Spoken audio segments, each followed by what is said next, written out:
15 deri 20 raste me viroza testinës çdo ditë paraqiten në qendrën shëndetësore Mes në njësinë administrative të Postribës në Shkodër. Nuk përjashtohen rastet e pickimeve nga insektet, bën të ditur mjeku i kësaj qendre shëndetësore Sokol Zhabjaku. Se gjithmonë këtë sezon kemi patur shtime të rastit të virozave, sidomos me çrregullimet të traktit gastrointestinal, kryesisht të fëmijët, por edhe të rriturit. Kemi edhe pickime nga insektet, madje para gjysë ore pata një rast që i kishte pickuar një manga, janë të shpeshta në këtë periudhë dhe duhet të jemi shumë kujdesshëm.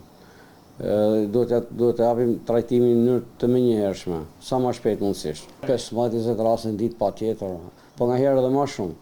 Bluzat e bardha në qendrën shëndetësore Mes janë edhe në shërbim të turistëve të cilët vinë për të vizituar luginën e Kirit, Urën e Mesit dhe Kalan e Drishtit. Një zonë turistike dhe turistët na vinë për ditë këtu në këtë zonë. Para pak ditëve kishim një rast që na erdhi një turist nga veriu e Europës, i cili e thjesht kishte krizë paniku, po shtar me bicikletë, temperatura ishte ora 2 e drekës, domethënë dhe ishte djersit. U trajtu, po na vinë, kemi shpesh domethënë që na vinë këtu. Personeli mjekësor bën apel për të gjithë popullatën e zonës që të mos neglizhojnë simptomat apo të mos marrin medikamente pa kryer vizitat pranë mjekut më parë.